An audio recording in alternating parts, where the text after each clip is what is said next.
ये है काम को ईश्वर से जोड़ने का नाम। परिवार को भगवान से जोड़िए। परिवार है आपका जीरो और भगवान है हीरो। परमात्मा को एक मानिए, परिवार को शून्य मानिए। परिवार शून्य है। हाथी जब डूब गया पानी में तो कौन काम में आया? इसलिए तो वो शून्य है, जीरो है। और मैं आपको कहना चाहूंगा शून्य की कोई वैल्यू नहीं है।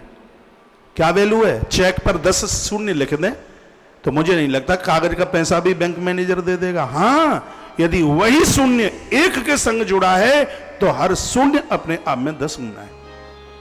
यदि वही शून्य एक अंक के साथ जुड़ गया तो हर शून्य अपने आप में 10 गुना है। और एक को हटा दो तो शून्य का कोई महत्व नहीं है। आपका परिवार शून्य, एक है परमात्मा। यदि आप अपने आप को ईश्वर से जोड़ देते हो तो आप अनंत गुने हो। परमात्मा से अलग हो गए तो कुछ भी नहीं है भैया। खाली बोतल, खाली डिब्बा ले लो रे मेरे यार, कुछ भी नहीं है। इसलिए अपने शून्य रूपी परिवार को एक ईश्वर से जोड़िए। परमात्मा सबके ममता ताग बटोरी, एक श्रद्धा की डोरी के साथ इन सबको बांध दो और एक न एक दिन इनके ऊपर असर पड़ेगा। शंख बजेगा, इनके ऊपर असर पड़ेगा। घंटी घड़ियाल बजेंगे, आज नहीं तो कल, कल नहीं तो परसों इस रंग में इनको रंगना पड़ेगा। ये बच ही नहीं पाएंगे। इसलिए घर का माहौल ऐसा बनाइए। मैं एक बार फिर निवेदन करना चाहूंगा, अर्थ और काम बहती हुई नदी है। अर्थ और काम बहती हुई नदी है। धर्म और मोक्ष बहने वाली नदी के 2 तट हैं।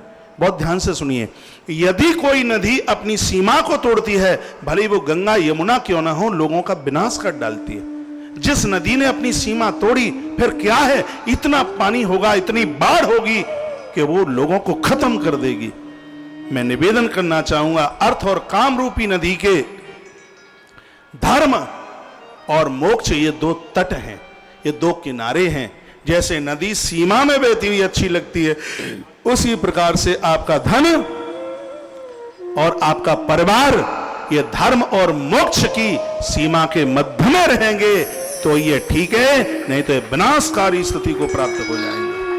भगवान वेदव्यास जिस समय युद्ध का घंटा बज चुका था, भगवान वेदव्यास धृतराष्ट्र के सामने आए और धृतराष्ट्र को कहा, धृतराष्ट्र तो इस दुर्योधन को बुला करके तू समझाता क्यों नहीं है? यदि ये युद्ध हुआ तो समझ लेना कि तू अपने पुरखों को मुंह दिखाने के लायक नहीं रहेगा। इस युद्ध को रोक। धृतराष्ट्र ने कहा कि दुर्योधन मेरी बात नहीं मानता। तब कहा भगवान वेदव्यास ने, अरे अंधे धृतराष्ट्र, तो इस गद्दी पर बैठने का अधिकारी नहीं है। यदि तेरा पुत्र तेरे बस में नहीं है तो ऐसा राजा सबको समाप्त कर देगा, वो कुछ छोड़ेगा नहीं। और ये हस्तिनापुर की बर्बादी, इसका एक प्रमुख कारण ये तेरा मोह है, तेरा मोह है। और जब परिवार में मोह चल करके आता है, उसके धर्म और मोक्ष के तट टूट जाते हैं।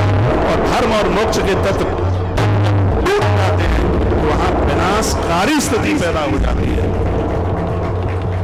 घर कल छोड़ना पड़े, आज छोड़ देना, चिंता मत करना, लेकिन धर्म और मोक्ष के किनारों को मत तोड़ना।